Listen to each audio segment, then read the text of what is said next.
Good evening, Richmond County, and welcome to your Monday edition of Live at 5. I'm Matt Harrelson, and we welcome in Julie Woody and Lisa O'Neill from Richmond County Hospice to talk about their upcoming fundraiser in September. So, Taste of the Sandhills, showcasing Dancing with the Stars, presented by Mabry's Drug and Home Care, and benefiting you guys at Richmond County Hospice, has, of course, grown bigger each year. It's one of the staples here now in the county. So, give us some of the information about it, the date, time, all that good stuff. All right, Matt.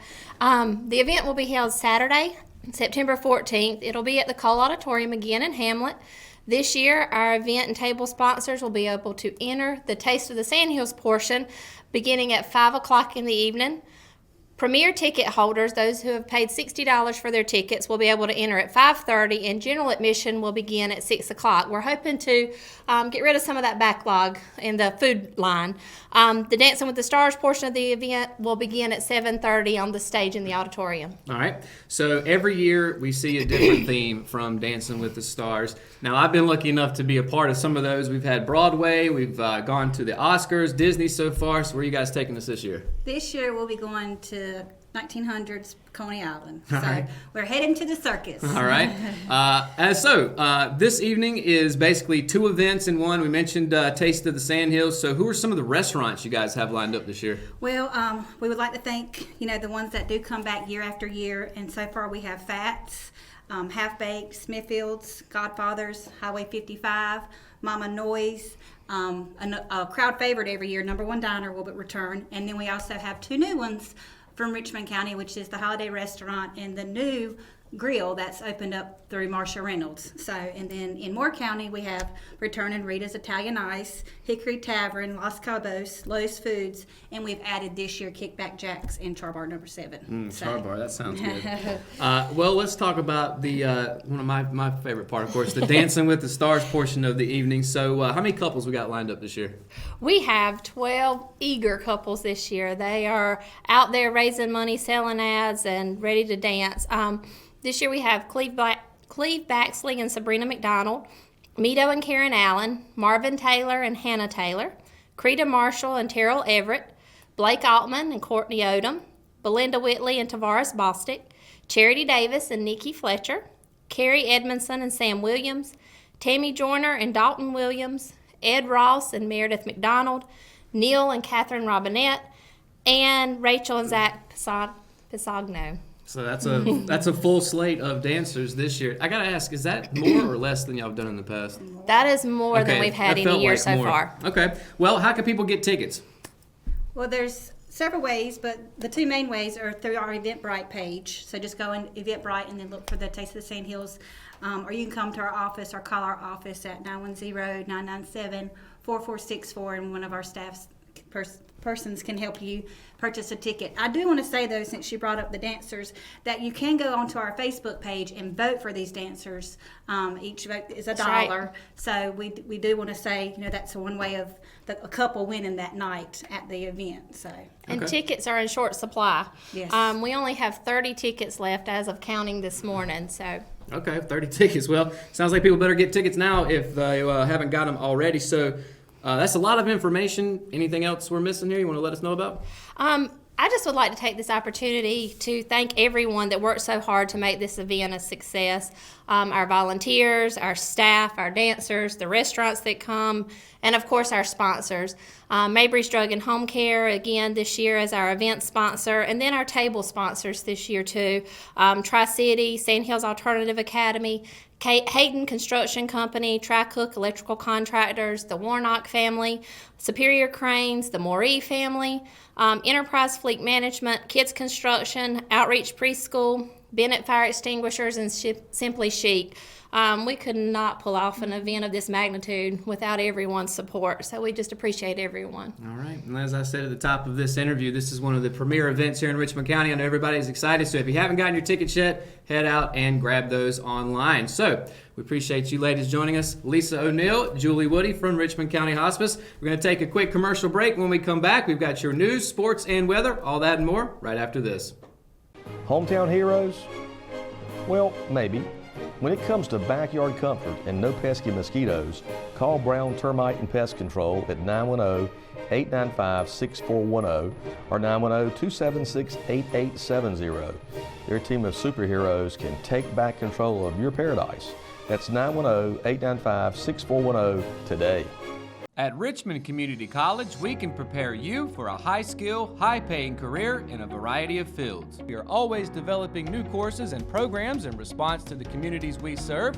We offer day, evening, and online courses, and you can now complete 7 curricular programs entirely online, including our university transfer degree.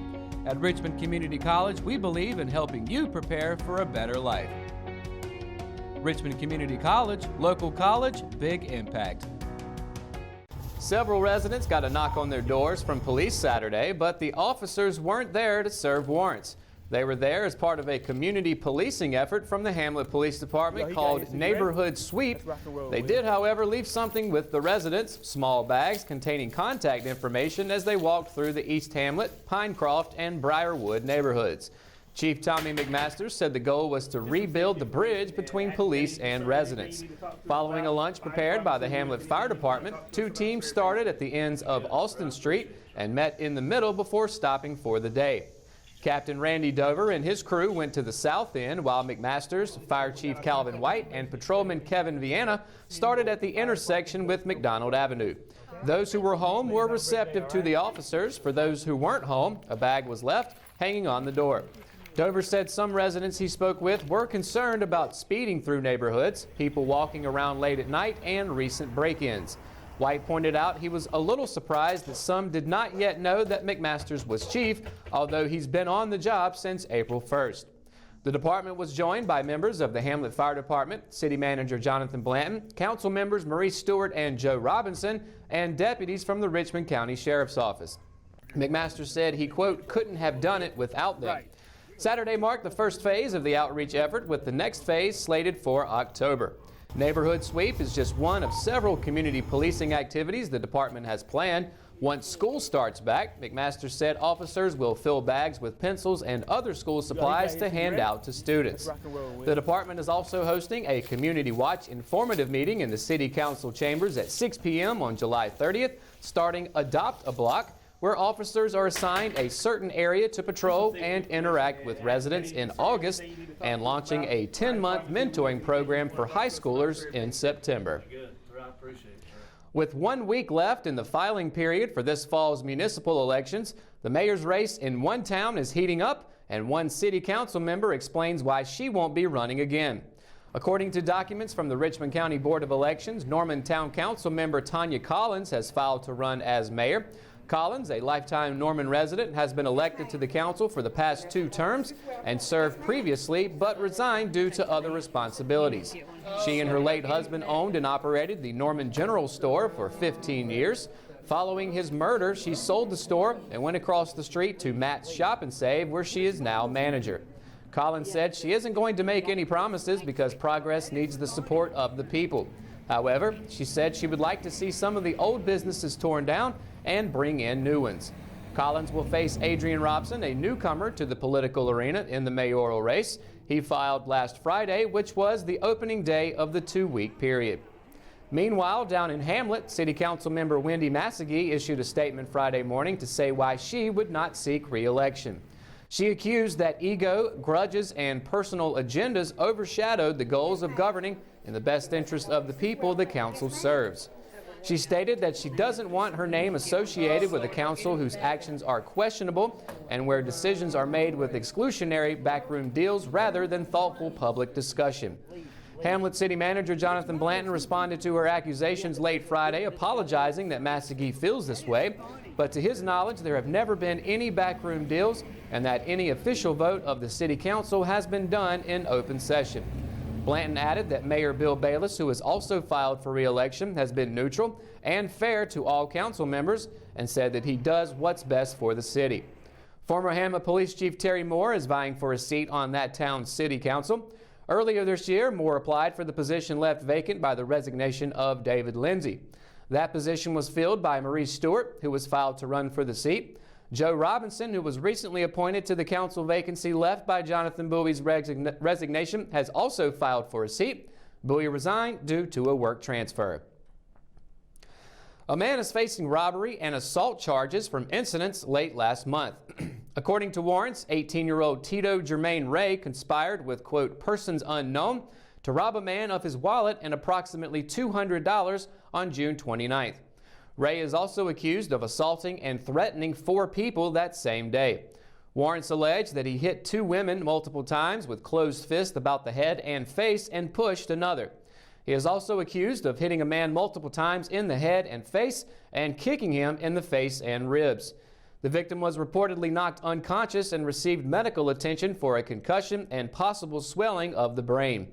According to warrants, Ray was told not to enter the home where the incident took place. Ray was arrested July 2nd and charged with 4 counts each of assault on a female and communicating threats, 1 count each of second-degree trespassing and assault inflicting serious injury, common law robbery, and felony conspiracy. When we return, we've got your Live at 5 weather report. The temperatures are high, but for how long, we'll let you know right after the break. McNair Auto Sales is the place to buy your pre-owned car, truck, or van. To be the best, it takes big selection, friendly staff, and great pricing. We guarantee a no-hassle buying experience, and financing is available right on site. So come see us today. We're located at 1026 East Broad Avenue in Rockingham. And remember, with over 40 years of experience, you know McNair is the name you can trust. At Richmond County Hospice, we strive to provide high-quality care to our patients and their families. Whether it's the incredible hospitality at the Haven House or from the comfort of your own home, you can count on Hospice to be there for you. We also offer monthly grief support groups, and our chaplain will be there to hold your hand in prayer. Through our amazing staff and our volunteers, Hospice has made difficult times easier for our community. Call the number on your screen if you feel that you or your loved one may benefit from our services. Richmond County Hospice. Peace, comfort, dignity. Your Line 5 weather report is brought to you today by Medical Center and Pharmacy. And as Matt alluded to prior to the break, the temperatures are very high. For how long? It's going to be quite a while. So we start off with tomorrow with the highs and lows. Starting off in Fayetteville with a high of 97 and a low of 76. All the way down in Lumberton with a high of 97 and a low of 76 as well. Rayford, we got a high of 96, low of 76, and you see the trend continues on with 97s and 96s throughout the Sand Hills region. As we take a look at the heat index for tomorrow, it looks just as hot as it did on the previous graphic. We've got Fayetteville over with a high, 106 index, Southern Pines with a 104. We get down to Laurinburg, which is about 103. It's probably the lowest you're going to see on this map. Rockingham with a 103 as well, and I know that it says 130 for Wadesboro, but I promise you that's supposed to be 103, not 130. So, but yeah, the heat index regardless is still really high. It's going to be really, really hot for tomorrow. And to take a look at the 7-day forecast, it gets a lot more crazier. Of course, this is probably the highest we're going to see at 96, but low of 75 tomorrow. And again, the heat index is at 103. Wednesday, though, as we continue along, we've got a high of 96, a low of 76. The heat index is going up a little bit to 104. And as we get into Thursday with a high of 93 and a low of 76, that's the coolest day of this forecast, even though it looks nothing like it's going to be cool at all. So it's going to have a heat index of 105.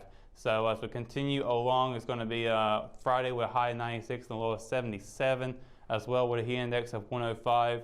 As we continue on, no clouds in sight for us this week until Monday, but Saturday with a high of 96, low of 77, and Sunday with a high of 96, low of 75. So just the heat's going to be beaten down. So if you're working out there in the heat, if you're playing the heat, you're going to have a wild day outside for you. But Monday, if you're looking forward to that outside, we do have some partly cloudy skies that day with a high of 94 and a low of 74. So once again, try to enjoy the heat if you like it. If not, find you some cool air, find you a shade tree, get some water, whatever you got to do to keep yourself cool. But hopefully we'll have more cloudy skies coming up in the future for Richmond County and the surrounding area.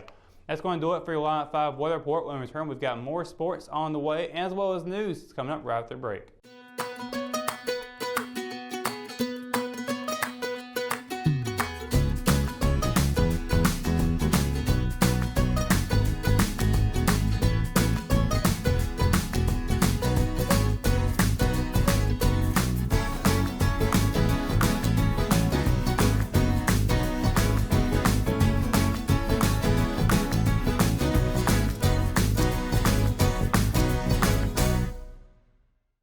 Willow Tree Antiques and Gifts is an occasional shop located at 122 South Hancock Street in Rockingham. We are open the first weekend of each month, Thursday through Saturday. We strive to offer a unique selection of vintage, antique, handmade, and new goods. If you are looking for something out of the ordinary, then we're the place for you. Willow Tree Antiques and Gifts is passionate about helping you make your home or office space unique. We would love to see you during our next occasional shop dates. A bill in the North Carolina legislature that would ban smokable hemp could undercut North Carolina's emerging hemp industry and curtail immediate relief for those suffering chronic conditions. On Thursday, the House Finance Committee discussed Senate Bill 315, a bill to make various changes to state agriculture laws, but did not vote on it. Law enforcement is pushing legislators to implement a ban on smokable hemp because authorities believe it causes significant issues with probable cause, searches, and prosecutions involving marijuana. A May memo from the SBI warns that allowing the possession of smokable hemp could prevent state agents and local police and deputies from making marijuana arrests. The North Carolina Industrial Hemp Pilot Program has been going on for 3 years, and the number of state-licensed hemp growers has now topped 1,000. Scott Profiter of the new Wilson Hemp Processor Criticality, who was in Raleigh working with hemp growers, said law enforcement packs the House and dominates the discussion. Growers, Profiter said, don't have time to come to Raleigh because they're working on their farms. This is the first big growing season since the 2018 Farm Bill made growing hemp legal across the country in December. For two-time Super Bowl winning linebacker Dannel Ellerbe and his wife Shervella Ellerbe, their 8th annual homecoming was the best one yet. The pair of Richmond County natives held their 8th annual Dannel Ellerbe Football Fundamentals Camp on Richmond Senior High School's practice fields on Saturday. Approximately 250 campers attended the free event, making it another successful year of introducing and instructing the game of football to area youth. Richmond Senior High School's National Beta Club was on hand to assist with registration, as well as provide campers with water throughout the day. Following breakfast and a welcome speech from Ellerbe, participants were broken up into 4 age groups. For the next 3 hours, Ellerbe circulated the practice field from one group to the next, jumping in and participating in several drills while also giving pointers. Campers made rounds between various stations. Like he has for the previous 7 camps, Ellerbe had a handful of current and former high school, college, and NFL teammates working with the kids. Some of those in attendance were Jonathan Freeney of the New England Patriots, former Baltimore Ravens teammate Jamil McClain, and former Miami Dolphins teammate Tariq Edwards. Ellerbe also had former Richmond Senior High School teammates Alex Coulthard and Timothy McCaskill helping out. Members of the Richmond Raider football team and coaching staff usually help out with the event, but the team was participating in the Powerade Invitational 7-on-7 in Matthews, North Carolina. However, several players made an appearance once the team returned. Speaking of the Powerade 7-on-7, it wasn't the end result the Richmond Senior High School football team was looking for, but the Raiders gained some valuable experience in front of a big home crowd during the final day of the Invitational. A day after going 5-2 in pool play and winning the Potassium Division on Friday, the Raiders earned the number 4 overall seed in Saturday's championship bracket. But a slow start by the offense and defense led to losses in the first and second round, leading to an early exit for Richmond. Richmond opened its play with South Point High School but fell to the Stallions 25-17. After a short break, the Raiders looked to take advantage of the double elimination format, but Oscar Smith High School overcame an early deficit to earn a 26-10 win. That game was aired on ESPN+. Although his team didn't walk away from the tournament as one of the top 4 teams and a BSN Sports Prize, Till still saw the experience as a benefit for his program. The 2-day tournament marked the official end of the Raiders' 7-on-7 summer schedule as the team begins its second North Carolina High School Athletic Association Dead Week this week. The 7-day hiatus will allow players and coaches to rest up before the unofficial start of the season kicks off on next Monday. And that's going to do it for another edition of Live at 5. Be sure to stay up to date on all the latest in Richmond County by going to richmondobserver.com or by downloading the free RO app for your mobile devices. For the Live at 5 crew, I'm Matt Harrelson. Thanks for watching and have a great night, Richmond County.